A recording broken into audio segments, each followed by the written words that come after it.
non é na época que eu era ministro de Fomento, na época do ministro de Fomento anterior a min, insisto, que debe ser a actual ministra e o actual goberno os responsables da DIF o que den explicacións, que insisto, non me consta nada, pero en todo caso quen ten que dar explicacións é o actual ministerio, insisto. He dado una respuesta suficientemente clara.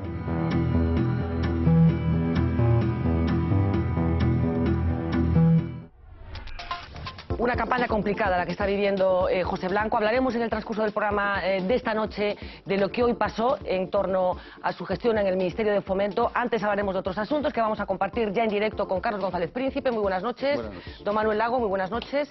Manuel Fernández Blanco, muy buenas noches. Buenas noches. Carlos Vázquez Padín, muy buena noche. Julio Sequeiros, muy buenas noches. Fernanda, buenas noches. Buenas noches. Y tenemos el placer de recibir hoy aquí en el plato de Vía V a Miguel Caínzos. Muy buenas noches. Buenas noches. Profesor titular de Sociología de la Universidad de Santiago de Compostela. El motivo de nuestra invitación de hoy tiene que ver con un interesantísimo estudio encargado por la Fundación Alternativas que cofirma con Carmen Voces y en el que se analiza cuál es el voto de la gente que está en situación de desempleo, por desgracia en estos momentos muchísimos españoles. Antes de conversar contigo, Miguel, vamos a ver un pequeño vídeo en el que vamos a tratar de resumir algunas de las conclusiones de ese estudio, como decíamos, que se acaba de presentar. Puede condicionar nuestro voto estar en esta cola o en esta otra, aunque los políticos utilizan el desempleo como un arma arrojadiza. El dato de desempleo juvenil más alto de la Unión Europea. Podemos decir que lo peor ya ha pasado. Permitió hincharse a despedir a los empresarios. No se ha producido destrucción de empleo. Los parados no son tan influenciables. Más bien, su inclinación política permanece intacta al margen de su situación laboral. Si votan al PP, al PSOE, al BNG o a AGE en Galicia, por poner un ejemplo, esto no va a cambiar si están o no en el paro.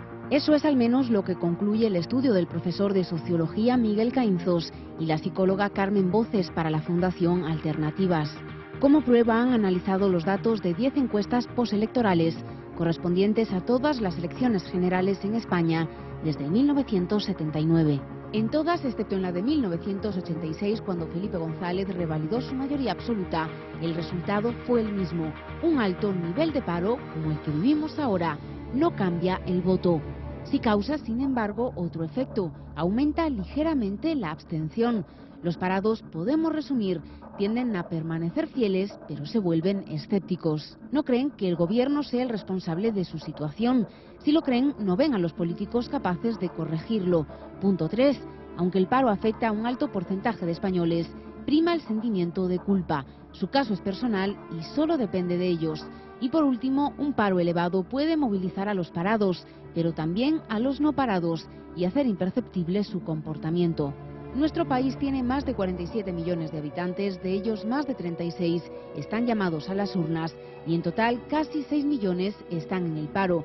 ¿Cómo podemos trasladar esta tendencia a los comicios del 25 de mayo? Lo que deja entrever el estudio es que más que un voto de castigo al Ejecutivo Central, lo que puede ocurrir es que los partidos perderán apoyos por una baja participación. El paro es ya un problema transversal, por lo que la incógnita sobre cuál será el resultado sigue sin despejarse. Bueno, como decía, un estudio muy riguroso que examina 10 encuestas postelectorales correspondientes a todas y cada una de esas elecciones generales que se han celebrado en España desde 1979, con esa conclusión general: la situación de desempleo no condiciona el voto de la persona que va a ejercer ese derecho. ¿Se ha repetido esto desde el 79, Miguel, o ha habido oscilaciones en función de la situación? No, se ha repetido de manera casi sistemática. La única excepción que se puede señalar o que nosotros hemos encontrado es que en el año 1986 hubo un voto de castigo al Partido Socialista por parte de los electores de izquierdas que estaban en paro. Es decir, entre la gente de izquierdas, los parados castigaron, o sea, votaron menos al PSOE que los ocupados. Salvo en ese caso concreto, no ha habido un efecto apreciable. ¿Y se mantiene independientemente de cuál sea la tasa de paro? Claro, no es lo mismo estar en una situación de paro como teníamos antes de la crisis que en estos momentos. Si mañana hubiera unas elecciones generales, ¿la situación de desempleo actual tendría alguna influencia en el voto de las personas o no? ¿La tasa general de paro no influye? No, vamos a ver, la tasa general de paro es muy probable que influya. Pero habría que separar, creo, un par de cosas, ¿no? Lo que nosotros hemos encontrado, nuestra principal conclusión, es que el hecho de estar en paro personalmente no influye sobre la decisión de voto en lo que respecta a qué partido se apoya.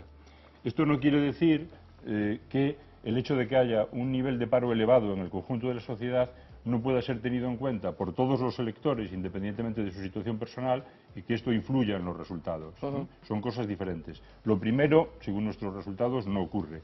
Lo segundo, aunque nosotros no lo hemos estudiado en este caso, hay buenas razones para pensar que sí tiene influencia.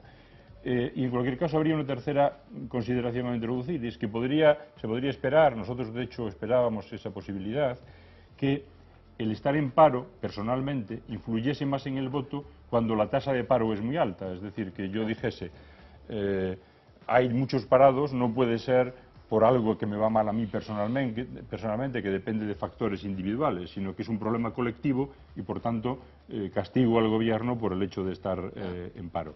Eso tampoco ocurre. Da igual que haya una tasa de paro alta o baja, los parados votan como los ocupados de su mismo perfil social. Lo que sí detectáis es un pequeño repunte de la abstención en el caso de los desempleados, ¿no? Sí, hay en 7 de las 10 elecciones que estudiamos hay mayor abstención entre los parados que entre los ocupados, y la diferencia oscila entre 6 y 12 puntos porcentuales. Por ejemplo, en las últimas elecciones, las generales de 2011, fueron unos 8 puntos de diferencia, que es una diferencia bastante apreciable. Bastante apreciable. ¿Hacéis alguna mención a estudios que ya se han hecho hace años? Por ejemplo, un estudio, mencionáis, que me llamó la atención, que se hizo durante la Gran Depresión, que detectó que los desempleados pues sufrían una serie de efectos psicosociales que de alguna manera los llevaba a pues alejarse del sistema, digamos. Ese efecto que ya se detectó en aquel momento, en los años 20, ¿se sigue reproduciendo en estos momentos? O sea, el desempleado como que se siente ajeno o no implicado con la sociedad en la que vive. Hay bastantes indicios de que es así. Nosotros encontramos esta menor participación electoral a la que ya hacía referencia, que se puede interpretar en esos términos, es decir, como una de las vertientes políticas de ese desapego hacia lo público que al cabo de cierto tiempo puede producir estar en situación de desempleo. Pero hay además otros estudios en España y fuera de España que señalan que los parados participan menos en otro tipo de actividades políticas, más allá de las elecciones. Incluso hay bastantes estudios que sugieren que, salvo en circunstancias bastante particulares, y aunque pueda resultar un poco chocante, los parados participan menos en acciones de protesta que los ocupados. Llamativamente, al principio parece que tendría que ser al revés. Y de hecho, digamos, desde el sentido común probablemente. Claro. Lo que pasa es que a menudo la ciencia social contraviene el sentido común. No siempre, no debe hacerlo sistemáticamente, pero en algunos casos es razonable que lo haga, ¿no? Y hay toda una serie de modelos de explicación del activismo político que apuntan a algo que parece bastante insensato, y es que para movilizarse, para participar activamente, hace falta tener recursos, hace falta tener tiempo que se pueda dedicar a eso, sabiendo que uno ya tiene sus necesidades básicas cubiertas. Es necesario estar imbricado en redes sociales de todo tipo, algo que es mucho más fácil cuando se está trabajando. Es decir, hay muchos factores que hacen que una persona que está, sobre todo si es un periodo muy largo en situación de desempleo, se pueda desvincular de la participación política. ¿Y qué posibilidades hay de que una persona en situación de desempleo o una bolsa grande de personas en desempleo durante mucho tiempo, pues acaben siendo seducidos, porque es otra de las cosas que se dice en estos momentos, por experimentos políticos de los extremos, digamos? Hay ejemplos, que podría ser el de Francia, por ejemplo, en donde a Le Pen, una de las grandes bolsas de votantes de Le Pen, son precisamente ese perfil. ¿Hay posibilidad de que esto suceda en España, de que esa bolsa de desempleados acaben recurriendo a partidos fuera del arco parlamentario de los últimos años? La verdad es que yo creo que es difícil responder porque hay muchos factores que pueden muchas condiciones que se tendrían que dar para que hubiese una oferta de extrema derecha o de extrema izquierda que tuviese esas características, ¿no? No solo la existencia de un nivel de paro bastante elevado. De momento, con la oferta política que hay en España, mi impresión es que eso no es una opción que tenga probabilidad de éxito a corto plazo.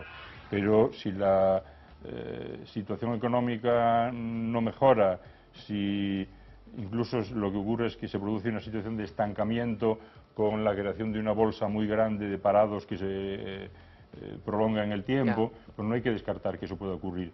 De todas maneras, hay que tener en cuenta también que hasta donde yo sé, no en todos los países la situación de desempleo favorece, digamos, a la extrema derecha, sino que hay incluso casos en los que parece que ocurre lo inverso. Hay algunos estudios, por ejemplo, con datos agregados, no referidos a la situación, al comportamiento individual de cada parado, pero con datos agregados que han encontrado que en Escandinavia a la extrema derecha le va mejor cuando hay un nivel de desempleo muy bajo. Alguna explicación que han dado los autores de este tipo de investigaciones es que en ese caso las, digamos, prioridades de carácter económico pasan a segundo plano y se puede politizar en mayor medida cuestiones como la de la inmigración vista desde una clave identitaria, que es algo que digamos, favorece a este tipo de partidos. En el pasado se podía hacer una identificación, que tú me dirás cuándo se rompió, si es que se rompió, que es que los obreros votaban a la izquierda o tendrían a votar a la socialdemocracia, digamos, y la burguesía tendía a votar más hacia la derecha. ¿Esto se ha roto en España? Decir que se ha roto yo creo que es un tanto prematuro. Pero esto es una cuestión controvertida. Hay muchos de mis colegas en sociología y sobre todo en ciencia política que pensarían que esto de encontrar relación entre clase y voto o clase y política en general es una antigualla, que el comportamiento político es mucho más fluido y demás. Yo tengo una visión un poco diferente. Yo creo que ha seguido existiendo una asociación razonablemente importante entre clase y voto en España hasta muy recientemente, pero que se ha debilitado a lo largo de la primera década de este siglo. Es decir, prácticamente no se debilita hasta las elecciones del año 2000, ahí cae en buena medida por el cambio del perfil de los apoyos del PSOE, como consecuencia de un cierto deslizamiento de sus votantes hacia la abstención. Se recupera después, sobre todo en 2008, la relación entre clase y voto, pero se debilita mucho, más que en cualquier otra elección de las celebradas en el periodo democrático, en 2011. Y esto se debe en buena medida a que el desplome de los apoyos del Partido Socialista son generalizados e incluso son, en términos relativos, más cuantiosos en los grupos que más lo votaban. Los trabajadores manuales, sobre todo, algunas categorías de trabajadores no manuales también. Y es que en esa elección se produce algo que creo que no se ha llamado mucho la atención sobre eso, y que es algo insólito, y es que por primera vez el Partido Popular obtuvo más votos entre los trabajadores manuales que el Partido Socialista, e incluso obtuvo casi tantos votos como el conjunto de la izquierda española. Eso es algo sin precedentes. Y bueno, con lo reciente que ha sido, ¿a qué se puede producir, a qué se puede deber ese fenómeno tan llamativo que estás poniendo encima de la mesa? Que esa masa de votantes tradicionalmente identificados con la izquierda o con la socialdemocracia hayan votado por el Partido Popular. No, es que la cuestión no es tanto que haya votado por el Partido Popular. Han dejado de votar al Partido Socialista. En buena medida han dejado de votar al Partido Socialista. Parte, efectivamente, pueden haber transferido su voto al PP u otras opciones, pero una parte nada despreciable se ha ido a la abstención. Es decir, hay que tener en cuenta que desde el año 96 hasta el momento actual, los apoyos electorales, el porcentaje de voto del Partido Popular sobre censo prácticamente no ha variado. Está en el 30% o 29-30% de manera inamovible. Los corrimientos electorales han sido en la izquierda y sobre todo han tenido que ver con desplazamientos que afectaban al Partido Socialista. Entonces, creo que esa es más la cuestión. ¿Y a qué se puede deber? Yo diría que en gran medida al impacto tremendo de la recesión, que no es algo que haya ocurrido solo en España en 2011, sino en casi cualquier elección celebrada en Europa desde el comienzo de la gran recesión. Aunque, y esto ya es algo un tanto hipotético, algo conjetural, digamos, es una conjetura, yo tengo la impresión de que esto tiene que ver también con algunas características de las políticas del Partido Socialista en las dos legislaturas de Rodríguez Zapatero. Yo creo que se caracterizaron por poner un énfasis notable en lo que yo me llamaría la dimensión simbólica de la política. Incluso se concibió que determinadas políticas eran más importantes por sus efectos simbólicos que por sus efectos reales o materiales. Y, en mi opinión, se puso en segundo plano digamos, la vieja agenda materialista tradicional de la izquierda. Y eso tiene consecuencias. Y cuando se necesitó el cash, la gente dejó de confiar en... Por supuesto, a eso hay que añadir, y acabo, el giro de la política económica, el giro no explicado de la política económica de Zapatero, en mayo de 2010. en ese famoso... Ese giro es difícilmente comprensible para un electorado al que no se le dieron, digamos, explicaciones claras acerca de cuáles eran las razones y por tanto no se intentó persuadirlo de que eso era razonable. Se puede discutir si era o no razonable, si era o no inevitable, si el margen de maniobra que dejaban la Unión Europea, el Banco Central Europeo, el Fondo Monetario Internacional, etcétera, permitía hacer otra cosa, pero desde luego lo que es difícilmente asumible por el electorado es un giro de semejante magnitud sin explicaciones convincentes. Pues hablando un poco de esto, otro mito que dice que el votante de izquierdas es más exigente con la acción de gobierno de su partido que el votante de derechas, ¿es así? Yo diría que depende de en qué terreno, pero me ceñiré a un par de casos concretos, aquel en el que se centra nuestro estudio, ¿no? Nosotros pensábamos que una posible hipótesis a aprobar era la de que los electores de izquierdas, en caso de estar en paro, serían más exigentes, politizarían más su situación, castigarían al partido en el gobierno, sea el PSOE o el Partido Popular, en mayor medida que los de derechas. Y nos encontramos con que en términos generales no, salvo en esa excepción que decía referida al año 86. Por tanto, en ese punto parece que no se cumple esa regla de que castiga más los de izquierdas. Otro caso al que se hace referencia a menudo es el de la corrupción. A menudo se afirma que los electores de izquierdas castigan más la corrupción del Partido Socialista o de partidos de izquierdas que los electores de derechas, la del Partido Popular. Mi impresión, por algunos trabajos que he hecho con algún colega sobre el efecto electoral de los escándalos, es que si hay diferencia es muy pequeña.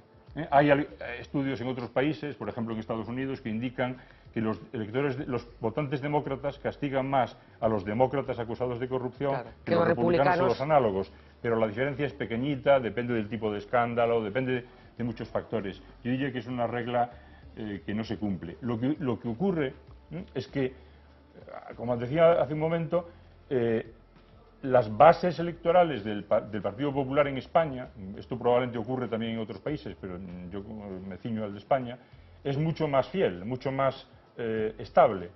Y eso lo que hace es que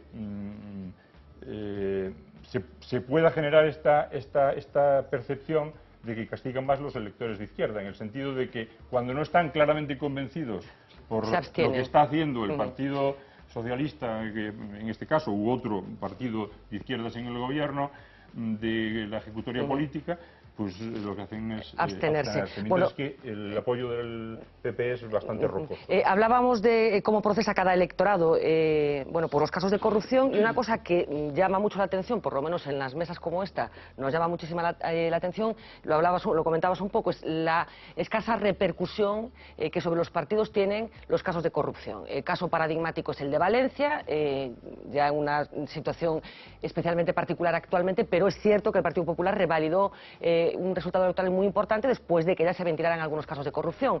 Es una singularidad de España, como solemos decir también, que las urnas no castiguen a los corruptos, o pasa en todo nuestro entorno.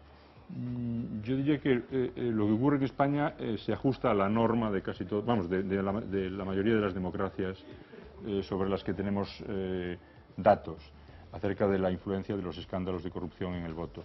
Yo hice hace unos años unos cuantos trabajos sobre estos temas con Fernando Jiménez, un compañero que ahora está en la Universidad de Murcia y que es, yo diría que el mejor conocedor de los temas de corrupción en España. Partimos de haber encontrado que había efectos bastante débiles en España. Entonces pasamos a ver más detenidamente lo que ocurría en otros muchos países y nos encontramos con que en todas partes se planteaba la misma interrogante por parte de los investigadores, que no era cuánto influye la corrupción en el voto, sino que era por qué no influye más de lo que influye, claro. ¿Por qué influye tan poquito? De manera que a menudo percibimos como una singularidad lo de España, e incluso se construyen discursos moralizantes al respecto, pero es algo muy común en otros muchos países. Y que, una vez más, si nos paramos a pensar, hay muchas explicaciones de por qué puede ocurrir esto, pero si nos paramos a pensar un poco sobre ello, tiene bastante sentido.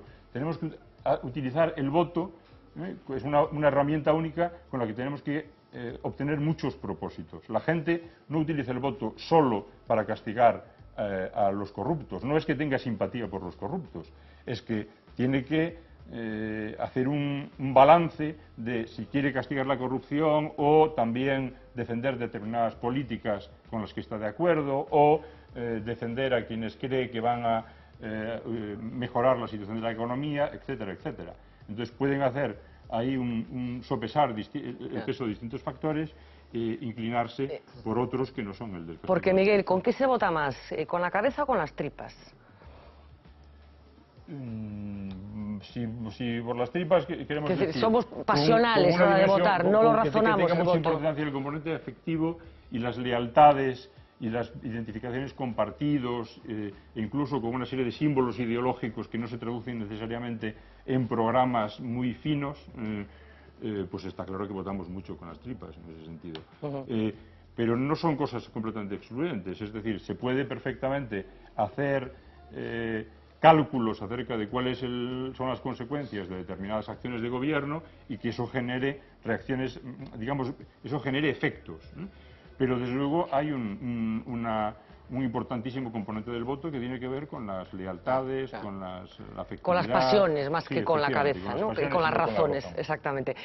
Bueno, yo este discurso, este estudio, que no estamos hablando de una teoría, sino de una cosa constatada y comprobada, como decíamos, a través de, pues desde el año 79, yo no sé hasta qué punto afecta a la estrategia sindical, porque es desde el punto de hora en el que se demuestra que la situación de desempleo no influye en el voto, yo no sé hasta qué punto esto complica, por ejemplo, las convocatorias del 1 de mayo que acaban de suceder, ¿no?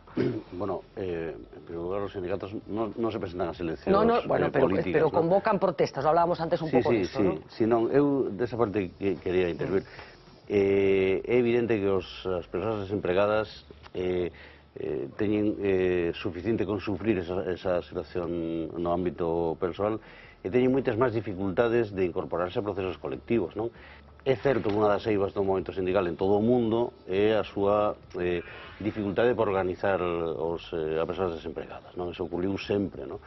Por qué? Porque o parado... Pero a ti, perdona que te interrumpa, sorprendeuche o resultado deste estudio? No. O sea, ti tiñas claro que a situación de desemprego non condiciona o voto final da... Vou dicir algo máis, eu coincido ao 100% que xa é difícil co que dixo Caízos. Eu creo que é un análisis perfecto. A mí non me sorprende. De feito, antes o falamos antes de empezar, hai estudios que demostran que ni siquiera existe unha correlación clara, directa, entre cal é a situación da economía dun país, non só os desempregados, porque ademais de desempregados hai pensionistas que lle baixan a pensión, hai traballadores que perderon o seu emprego, hai empregados públicos que lle baixan o seu salario. Ni siquiera existe unha correlación directa entre a situación do ciclo económico e o resultado electoral, porque eu estou, ca idea que estou máis de acordo con Caínzos, e que se votan cas tripas, non? Hai un campo electoral absolutamente segmentado de dereita e de esquerda que ten que ver ca tradición familiar, que ten que ver ca túa ubicación histórica, etc. E mover eso de un lado a outro é dificilísimo. Votantes que se pasen do Partido Socialista ao Partido Popular ou ao revés é dificilísimo. A gran fortaleza do Partido Popular, como ben decía Caízos, a súa estabilidade, non? A súa estabilidade é que non ten, polo de agora, ninguén que lle compita, porque o Partido Socialista compite co BNG, e o BNG, o AGE agora chega a un 15%, un 20% de votos, como chegou o BNG con Beiras, pois eso ven nunha porcentaxe importante do Partido Socialista, tamén algo do bloque. E digamos que hai esos movimentos, pero hai unha ruptura entre derecha e esquerda no voto electoral que eso dura por generacións. Remato cunha anécdota. Eu paso algún tempo nunha aldea de Lugo, nun pobo de Lugo estupendo, e ali a xente... Fai publicidade, o Incio. O Incio, o maravilloso Incio, e ali a xente sabe o que vota cada casa. Bueno, pero isto pasa, claro, efectivamente, e moitos alcaldes saben o que vota cada casa, non cada persoa, porque as casas votan o Partido Popular, o Partido Socialista, o BNG. E iso, claro, é independente da súa situación, son todos, bueno, iba a decir labregos, non, pensionistas, traballadores, E aí hai un voto identitario, familiar, histórico, se vota gas tripas. No sé si compartes un poco lo que estaba diciendo Manuel. Sí, en La buena competencia medida, que sí, tiene en buena el medida, PSOE sí. con otras siglas, competencia que no tiene el Partido Popular. Sí, eso está claro que es un factor que diferencia mucho la situación de uno y otro partido, ¿no? Y que además, digamos que no es muy fácil que cambie porque la diversidad de tradiciones dentro de la izquierda dificulta mucho cualquier tipo de concentración de las fuerzas. Y a eso se añade además en muchos casos la división del nacionalismo. Zapatero, ¿por qué perdió las elecciones? ¿Por la crisis económica o por esa mala gestión que antes apuntabas de no haber explicado a sus posibles votantes por qué tomaba determinadas decisiones? ¿Por agotamiento? ¿Por qué ese perfil naif de la primera legislatura después ya no servía? ¿Por qué perdió las elecciones? ¿Tuvo algo que ver la crisis económica o el voto económico no funcionó ahí? No, yo creo que es una impresión basada en algunos estudios que hay, pero la verdad es que yo no he hecho análisis detallados al respecto. Pero mi impresión es que la recesión tuvo un efecto muy importante, ¿no? Es decir, insisto, no es una singularidad de España. Se cambiaron los gobiernos en prácticamente toda Europa. A veces se piensa, no se cambiaron en algunos gobiernos subnacionales. Antes hablábamos con Carlos antes de empezar, no se cambiaron algunos gobiernos subnacionales, pero es que la gente no atribuye responsabilidad por la situación económica a los gobiernos subnacionales y eso supone una gran diferencia, ¿no? Entonces yo creo que la situación económica fue enormemente importante. Me da la impresión de que con cualquier otra estrategia que se hubiese seguido hubiera pasado lo mismo. Hubiera pasado algo parecido. No sé si una derrota tan profunda, pero en todo caso de lo que sí estoy convencido es de que si Rodríguez Zapatero y el Partido Socialista hubiesen dado una explicación de su cambio de política o hubiesen incluso anticipado las elecciones, además, el Partido Socialista estaría en una situación muchísimo mejor de lo que está ahora mismo y de lo que va a estar durante mucho tiempo. Claro. Y a eso, insisto, yo añado, pero es algo para lo que no tengo evidencia empírica que lo pruebe, añado esa impresión de que además el liderazgo del Partido Socialista en ese momento era un tanto vulnerable a las consecuencias de la mala situación económica, justamente porque habían cultivado su imagen en otros terrenos. En algunos casos con avances que yo creo que personalmente son positivos y muy deseables, en otros estoy en radical desacuerdo, ¿no? Pero más allá de que uno esté de acuerdo o no con determinadas opciones tomadas en otros terrenos, yo diría que el problema de concentrarse tanto en la dimensión simbólica de la política, que es algo que por otra parte es muy común en la actualidad y que hay muchos, pues hay siempre asesores dispuestos a convencer a los políticos de que lo que importa es el símbolo y no la realidad, pues yo creo que esto tuvo consecuencias. Carlos Vázquez, ¿quieres aportar algo así para rematarse esta conversa? Bueno, eu entendo que hai unha, redundando no que se ten comentado, unha adhesión emocional moi forte por parte do electorado, e esa adhesión emocional leva a que a decepción se viva tamén como algo emocional e leve a abstención, non? Se a decepción fose racional, pois ese decepcionado racional buscaría alternativas. Como a decepción é emocional, pois esa vinculación paixonal, emocional, pois leva a seguir sendo de alguna maneira que a súa infidelidade sexa menor, absténdose, non sexa unha infidelidade xa, digamos, de poñerse directamente os cornos votando a outro partido, non? Entón, isto, ao final, acaba xenerando un problema moi grave, non? É dicir, destrue os incentivos no sistema para cambiar e para mellorar e para resolver os problemas. Porque, evidentemente, é dicir, as cúpulas dos grandes partidos saben perfectamente que hai un grado de fidelidade enorme e que, por lo tanto, é dicir, por exemplo, pois, o combate á corrupción e moitas outras cosas que deberían ser cambiadas, pois non hai ningún incentivo racional ou ningún incentivo, digamos, do punto de vista de conservar o poder, que ao final é o que buscan os partidos, para corregirlo. Pero, Miguel, incluso al revés, no se puede pues colegir un poco de vuestro estudio que hay una desconfianza en el sistema como elemento capaz para mejorar las condiciones individuales de las personas. Esa es una de las posibles interpretaciones de esa falta de efectos de la situación del desempleo, ¿no?, que apuntamos.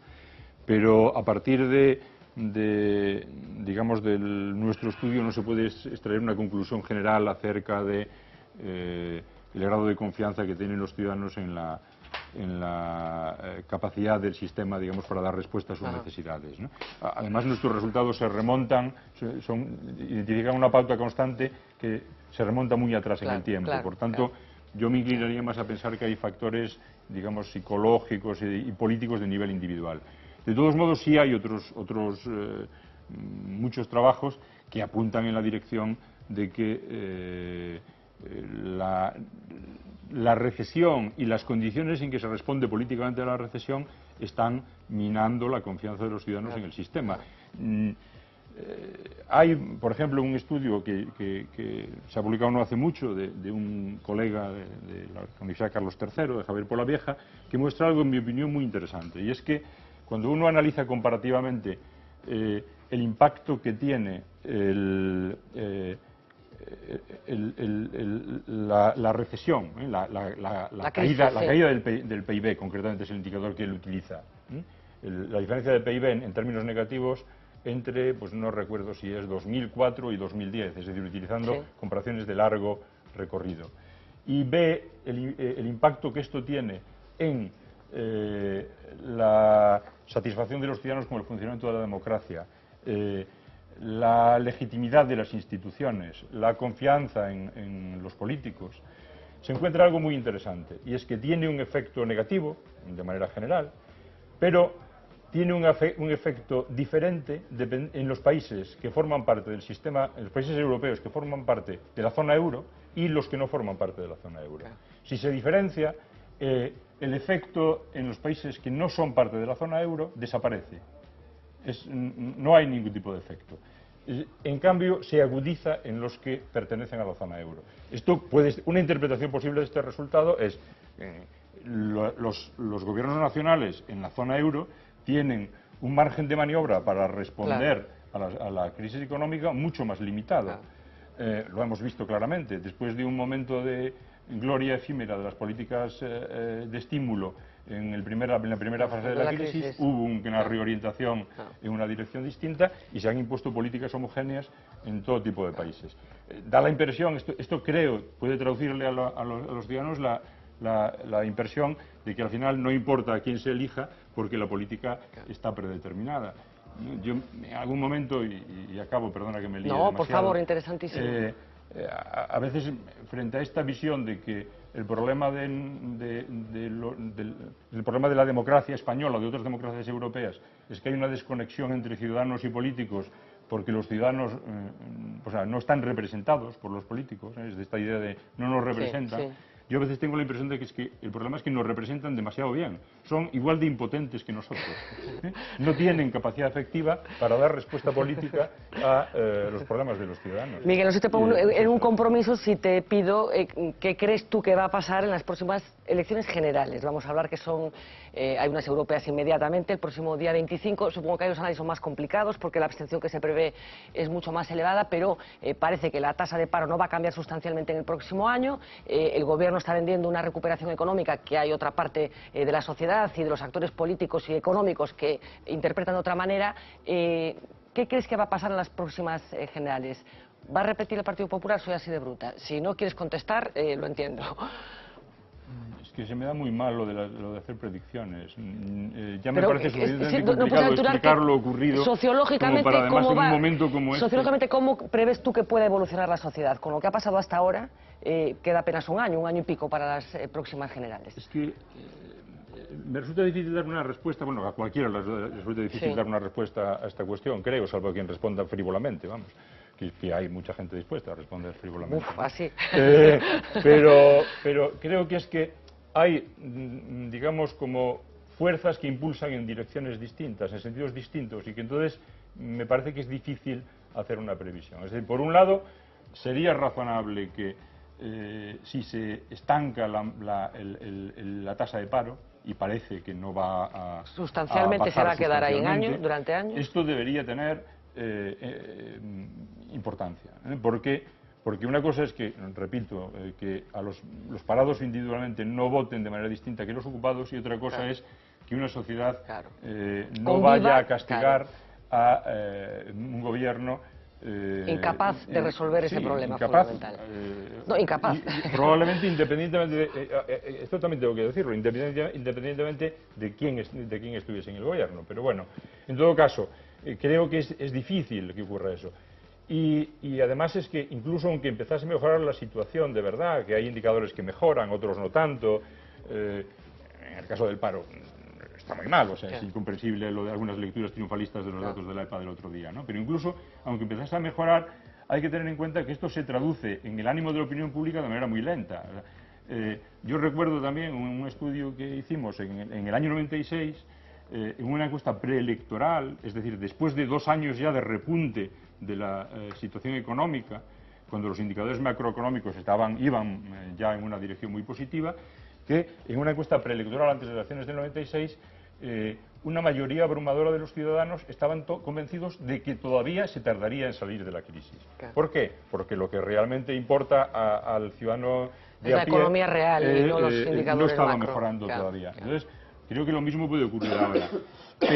Pero por otro lado, es que tengo la impresión de que es difícil para los partidos que están en la oposición construir un discurso alternativo y creíble que permita convencer a los ciudadanos de que van a dar una... ¿Pero qué efectos sociológicos puede tener en un país como España vivir, pues algunas previsiones hablan de eso, una década con una tasa de paro por encima del 20%? ¿Qué implica, qué consecuencias sociológicas puede tener? Vamos a ver, en términos de estabilidad, creo que las consecuencias no van a ser especialmente dramáticas. Es decir, si me estás preguntando por qué consecuencias sociológicas tiene en términos de si vamos a asistir a un estallido de conflicto social, a una enorme radicalización política, creo que no se va en esa dirección. Creo que a lo que se puede asistir es desde luego a una enorme pérdida de dinamismo económico, a un deterioro importante de los niveles de vida de una parte notable de la población. Un incremento de la abstención de una forma... En términos políticos, a cierto nivel de un aumento de la desafección, pero me parece improbable que vaya en el sentido de un estallido de conflicto social. Lo que ocurre es que en este tipo de digamos, interrogantes, está por saber, es difícil tener certeza. Hacer pronósticos. Es difícil tener certeza. Pues Miguel Cañizos, de verdad, un auténtico placer esta conversación. Recurriremos a tu sabiduría en más ocasiones si nos lo permites. Y de verdad, muy interesante. Se puede consultar el estudio, como decimos, muy dilatado en el tiempo, a partir del año 1979, y esa conclusión de que la situación de desempleo no influye en el voto de las personas. Lo dicho, enhorabuena, muchísimas gracias. Vamos a hacer una mini pausa de publicidad. A la vuelta no se lo pierdan, porque además de todos los asuntos del día, vamos a compartir con ustedes la última peripecia de Esperanza Aguirre. Ha vuelto a ser protagonista. Luego les decimos por qué. Non é na época que eu era ministro de Fomento, na época do ministro de Fomento anterior a min, insisto, que debe ser a actual ministra e o actual goberno os responsables da DIF o que den explicacións. Insisto, non me consta nada, pero en todo caso quen ten que dar explicacións é o actual ministerio. Insisto, he dado una respuesta suficientemente clara.